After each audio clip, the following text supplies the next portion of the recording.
You're a very unusual zoo animal, Inglis. An actual conservative who says climate change is real.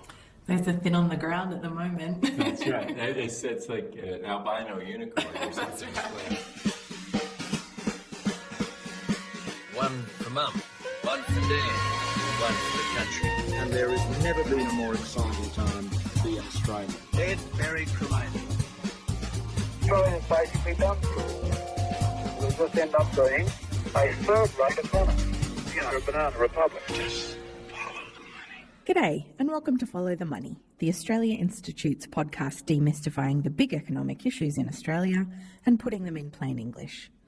I'm Ebony Bennett, Deputy Director at the Australia Institute, and in this episode of Follow the Money, I'm talking about the climate debate with someone a little different. Bob Inglis is a dyed-in-the-wool conservative from South Carolina's Republican heartland, and he backs a revenue-neutral, border-adjustable carbon tax. That's right, you heard me, a conservative Republican who backs climate action. Bob and his wife Marianne have been visiting Australia on a speaking tour for the past 2 weeks as guests of the Australia Institute. We invited Bob Inglis out here because, well, he's got a powerful message about how to act on climate change in a way that aligns with conservative values. And in the current debate, we think that this message is really more important than ever. But, as he explains, he didn't always back climate action. I thought it was nonsense, but that's because I came from a very conservative district, probably the reddest district in the reddest state in America, Greenville-Spartanburg, South Carolina. And so if Al Gore was for it, I was against it. And so Al Gore was for it, and therefore I was against it. Simple as that. Yeah, I admit that's a rather ignorant position, but it was a position I took for 6 years in Congress. And then, of course, I was out 6 years doing commercial real estate law again, and then ran again in 2004. And what changed your mind on that? You talked about your son's intervention. What happened there? It was an intervention. I think that's what I'd call it. My son came to me when I was running again in 2004. He just turned 18. He was voting for the first time. And he said to me, "Dad, I'll vote for you, but you're going to clean up your act on the environment." It was the first of a three-step metamorphosis for me. And, you know, his mother agreed, his four sisters agreed. They could all change the locks on the doors. It's a very important constituency to respond to. Constituency. Very important. You got to listen to those folks. Second was going to Antarctica with the Science Committee, seeing the evidence in the ice core drillings. In the 5,000 feet of ice, we have an amazing record of the Earth's atmosphere. And in that record, we see stability, followed by an uptick in CO2 levels that coincides with the Industrial Revolution. It's pretty clear in the science that we are causing that impact. So that's what I saw in Antarctica. That's the second step. Third step was another science committee trip, Great Barrier Reef, an Aussie climate scientist named Scott Heron showing us coral bleaching or the impacts of it. I could tell we shared a worldview without any words being spoken. I could see him worshiping God in what we were looking at, and I could see his excitement in God's creation. So I knew we shared a worldview. After we had a chance to talk, and he told me about conservation changes he was making in his life in order to love God and love people. He rides his bike to work. He tries to do without air conditioning. He takes the stairs, not the lift. I mean, he does all these things to consciously love people to come after us. And maybe many of them come along after us. And I got right inspired by that. I wanted to be like Scott Heron, loving God, loving people. So I went home and introduced the Raise Wages, Cut Carbon Act of 2009. Probably not a good idea to introduce a carbon tax in the midst of the Great Recession of the global financial crisis in the reddest district, in the reddest state in the nation. It did not go well for me. And what happened after that? Well, there's an election, and it wasn't even close. And another fellow got 71% of the vote, and I got 29% of the vote after 12 years in Congress, which is a rather spectacular faceplant. At that point, a foundation came along and said, you're a very unusual zoo animal, Inglis, an actual conservative who says climate change is real. Those are thin on the ground at the moment. That's right. It's like an albino unicorn or something. Right. Actually, but we're reproducing. We're getting more and more of us. Why do you think that Conservatives, I guess as a group in the United States, seem to have such a hard time with climate change? Why has it become so partisan, do you think? I think it happened because of the global financial crisis. Is where the collapse of support began. You call it the global financial crisis in America. We call it the Great Recession. Because it's got close to being a Great Depression. Yeah. And so what happened, I think, is people got really startled and frightened by the collapse of yet another institution and the distrust of another institution. And so in that discontent, or in the high tide of that discontent, some people spent some well-timed campaign cash to generate a wave of publicity against climate action.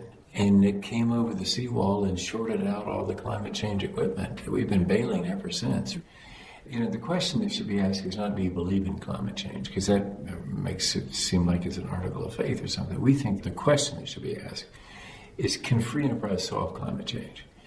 We think that conservative elected officials can answer that question in front of the reddest districts in the reddest state in America and say, yes, sure, free enterprise can solve this. Because we think what we have here is a problem of economics that has an environmental consequence. So it's appropriate I'm talking to you at Follow the Money, right? That's right. That's what it's all about, is if you just follow the money here and figure out how to fix the economics, then the environment will take care of itself on this. In other words, the accountability that will come from a pricing of carbon dioxide, from our perspective as conservatives, in a revenue neutral way, so there's no growth of government, and in a border adjustable way, so that we use the power of access to the American market, which so many producers around the world want, especially the Chinese. If we use that power to say to them, when you bring your goods in, we will apply our tax unless you have one back home of equal amount, in which case your goods come in without any adjustment. Using that market power and making it revenue neutral is consistent with what conservatives believe. Of course, I had to ask about President Trump. It seems impossible to think that Trump would tackle climate change. Bob, on the other hand, is more hopeful. It is improbable, but here's what I'd say, Ebony, that potentially with Donald Trump, I can't guarantee this, what I'm about to say, but I think there is a strange possibility that Donald Trump, who has no settled views on anything, might just want to complete the sentence this way. Richard Nixon went to China, Bill Clinton did welfare reform, and Donald Trump did climate change. Because it sort of fits with The Art of the Deal, his book, that he didn't write the book, and I think I wrote the book for him, but it fits with the idea that we're going to make a deal. Yeah. And the deal is that America is going to act without any international agreement, just act, to price carbon dioxide and say, if you've got the same price at home, fine, bring your goods in, no adjustment, we want trade. But if you don't have that price at home, we're going to collect it on entry into the United States. And then we would use that revenue either to give it back to the people in the form of a dividend or reduce taxes somewhere else.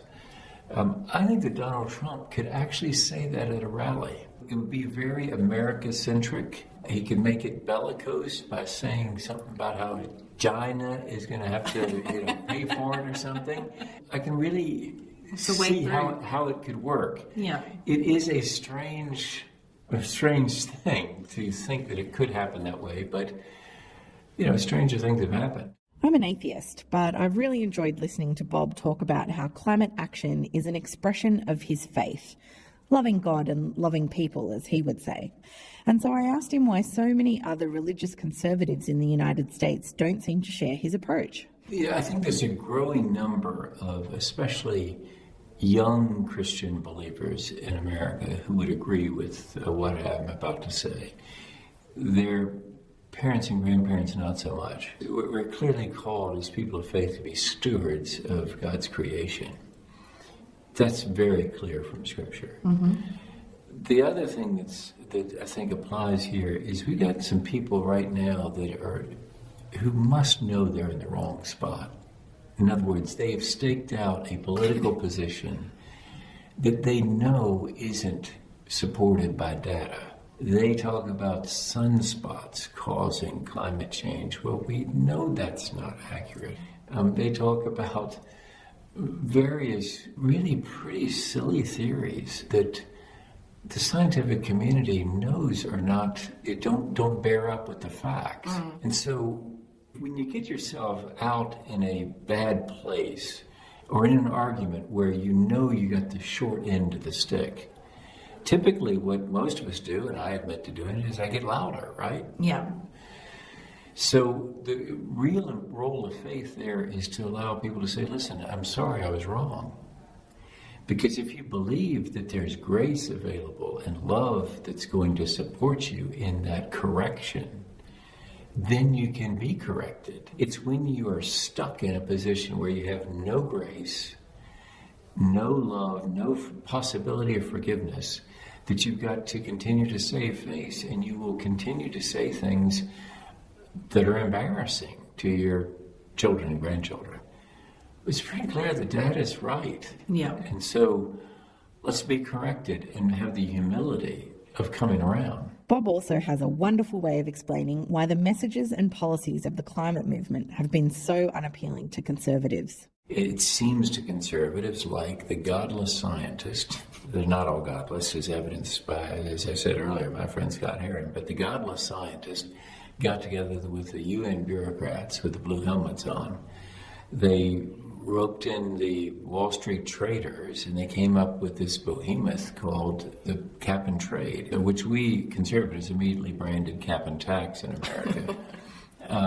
Later, President Obama came along with the Clean Power Plan because he saw that the cap and trade plan wasn't going to work. And so that was a regulatory response.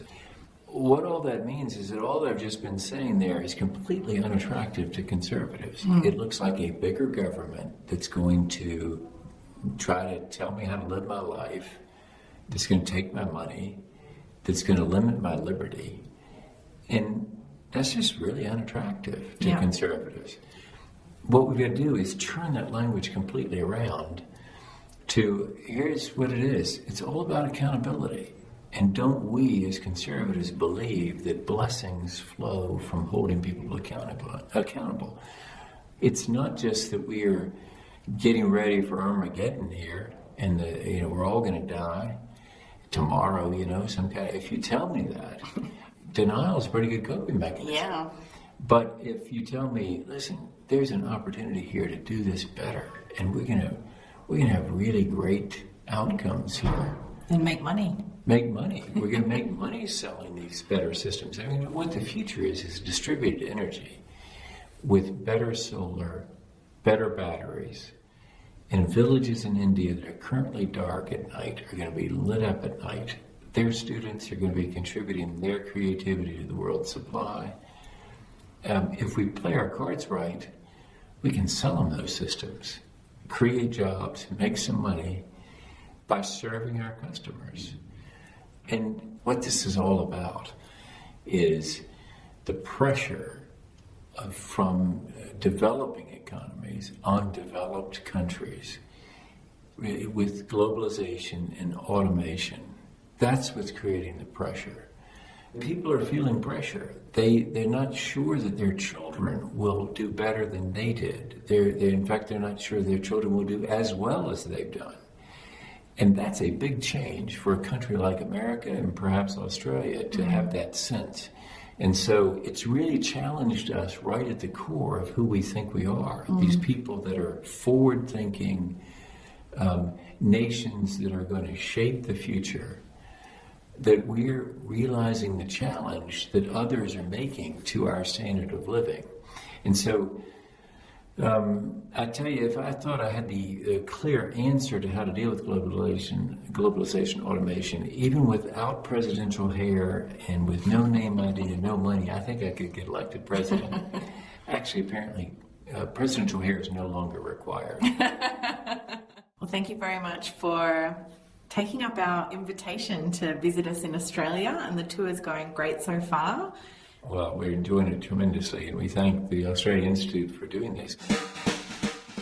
been episode 16 of Follow the Money, brought to you by the Australia Institute. You can subscribe on iTunes or find previous episodes on our website at tai.org.au/podcasts. Bob Inglis is the founder and executive director of republicen.org, a community of conservatives and libertarians advancing free enterprise climate policy. You can follow Bob on Twitter at Bob Inglis, that's INGLIS, and republicen.org at republicen. His address to the National Press Club is available on iView, and I really encourage you to check it out. You can follow me at Ebony_Bennett with a NNT, or the Twitter handle for the Australia Institute is the Oz Institute with an AUS. This episode was produced by Jennifer Macy. Jonathan McFeet from Pulse and Thrum composed our title track, and you can find more of his music at pulseandthrum.com. Thanks for listening.